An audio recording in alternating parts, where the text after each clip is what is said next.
Hey there, Zachariah Brewer here again, Soaring Eagle Professional Services with our hard safety lessons of the day. This is part 3 of 3 on the summer job I had, the roofing job I had that didn't last 2 days, or that only lasted me 2 days. Before they didn't ask me to go to the next job and I didn't complain. So I wanted to finish this off by talking about just some of the overall things that, that really should have set me off about this job. Number one, okay, I talked about this in the first video, but then it was different getting to see it firsthand, was the drug use. Okay, those of us who went through DARE or a program like that when they were in school understand, we all heard this. We heard it in our after-school specials. We heard it here, there, and everywhere growing up about using drugs and stuff like that. And when we think of that, we think of someone stoned, drunk, or high that's incapacitated or out of their normal abilities. Well, I didn't experience that on this job quite so much as I did people just using it as an escape and people using it as a band-aid or a substitute. They used it to mask the pain that they were going through, but this was pain that was delivered through a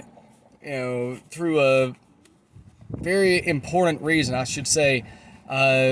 These were people who were lifting improperly and taking pain medication to deal with that. So instead of actually figuring out the right way to lift so that their bodies could do this long term, instead they were putting a short-term fix on it and masking the pain from themselves for that time. Well, the problem is, of course, naturally that makes you dependent on the pain medication.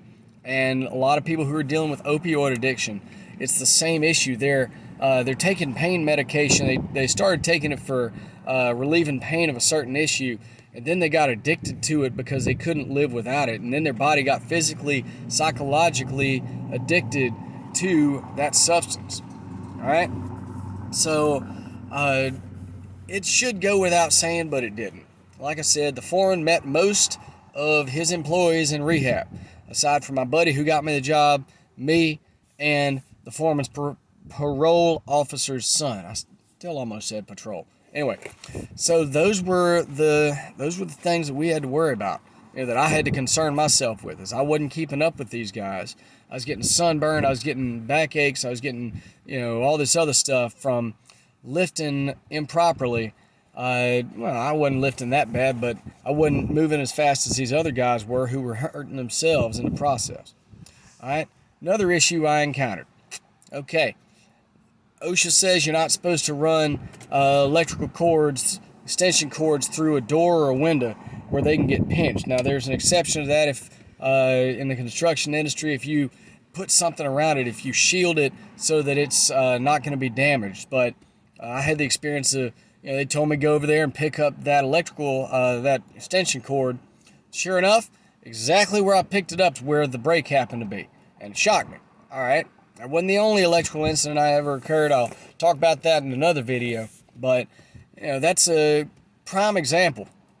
Using, this company, like a lot of companies I've found, will keep something around that's no longer serviceable. No longer, the safety features on it are not there. They've been designed to protect you, like electrical shielding. Now, understand, it's one thing to have a saw that you've removed the guard on. It's another thing to allow something to deteriorate like an electrical cord that no longer has the proper shielding on it, or that no longer has a grounding plug, and you're still using it.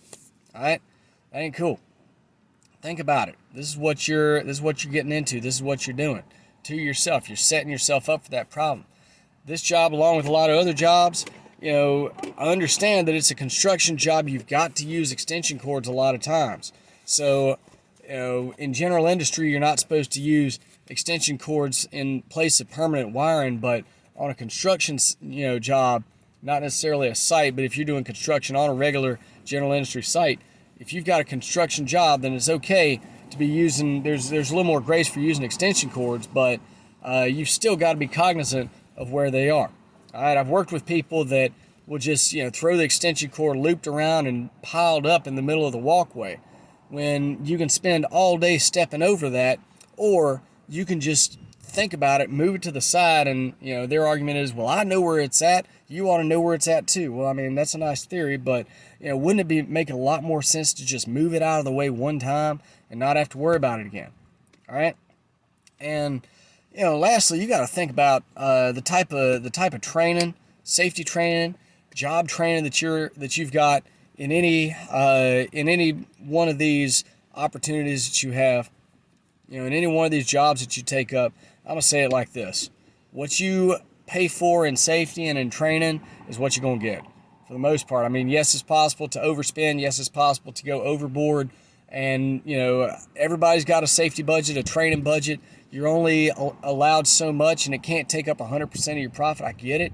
But when you don't invest in safety and you don't invest in training, you're only hurting yourself. All right? So invest in some training for your people. That's one of the things we exist to do, is training and safety training, so that we can give you the best possible employees out there. All right?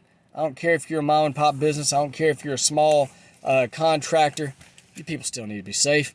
Care about them enough to give them the safety training they deserve. All right? So signing off for now.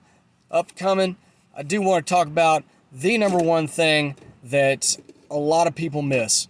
The number one hazard, safety hazard, that I believe is not ever discussed, that I've never really heard discussed. All right? So that's the upcoming video. That's what you can expect up next.